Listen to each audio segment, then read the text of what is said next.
In Italian, the verb to be is not one verb, but two, essere and stare. The difference between them is conceptual and grammatical, and in this video, we'll see how they work in Italian in the present tense. In general, while essere establishes identity, definition, and what something is factually, stare describes a temporary condition or state. This distinction is fundamental to sounding natural in Italian, thereby creating a difference between something permanent and temporary. We can begin with essere, the primary verb for to be. In the present, the verb has irregular conjugations, and they must be memorized. Io sono, tu sei, lui, lei è, noi siamo, voi siete, loro sono. Io and loro have the same conjugation, so context will show the difference. Now that we know the conjugations, we can focus on the core uses of essere, starting with identity and definition. Essere defines what something or someone is factually, including professions, roles, and categories. Sono studente. Roma è una città antica. Because the verb explains something permanent, it also defines inherent characteristics like nationality, origin, religion, time, date, events, and possession. Lei è intelligente. Il cielo è blu. Sono americano. Siamo di Milano. È tardi. Oggi è lunedì. È Natale. Il libro è di Maria. At last, essere can also be used as an auxiliary verb to form compound tenses, especially with reflexive verbs and verbs of movement. This topic needs a lot of explanation in a separate video, so in this video, I'll show one example. Sono arrivato. I arrived. Now, we can see the verb stare, which means to be and to stay. Its conjugations in the present are also irregular, but more predictable. Io sto. Tu stai. Lui, lei sta. Noi stiamo. Voi state. Loro stanno. Unlike essere, stare is mainly emphatic in showing temporary states or conditions.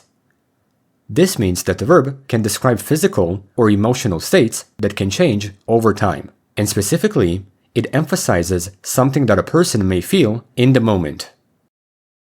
For example, sto bene. I'm well right now, but my state may change. Sta male. He or she feels sick right now, but it may change. To further understand the function of the verb, we can compare it with essere. Sono nervoso. Sto nervoso. Both sentences are correct, but they're used in different contexts. By saying sono nervoso, we indicate that I am a nervous person in general, so it's a trait that I possess. It's a more permanent characteristic than a current condition. However, by saying sto nervoso, which is more accurate, we indicate a temporary state and a momentary emotion that I feel now, but it can change. This is the main difference between the verbs.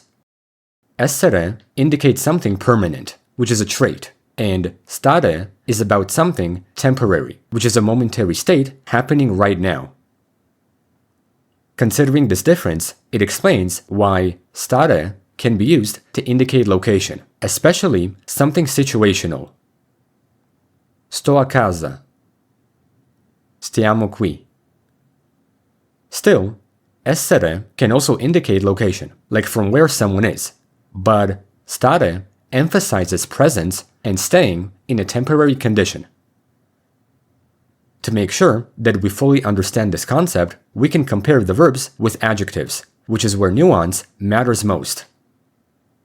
As you can see in the chart, using essere with adjectives gives a meaning to a person in general, but using stare indicates temporary conditions. Aside from adjectives, another very important function of stare is in the progressive tense. Italian uses stare to express an action in progress, which is equivalent to using to be plus a gerund plus ing in English. In Italian, there is a similar structure that uses stare because the progressive state is something temporary, and that's why stare is used along with a gerund that ends in ando or endo. The ending ando is used with are verbs, while endo is used with ere and ire verbs. To form a gerund, we simply remove the infinitive ending and add the gerund endings. Sto studiando. Stai lavorando? Stanno mangiando. As a note, Italian often prefers the simple present, where English uses the progressive, because the tense is more specific in Italian. Overall, this is how the verb to be fully works in Italian. Essere mainly describes permanent traits, while stare explains temporary states.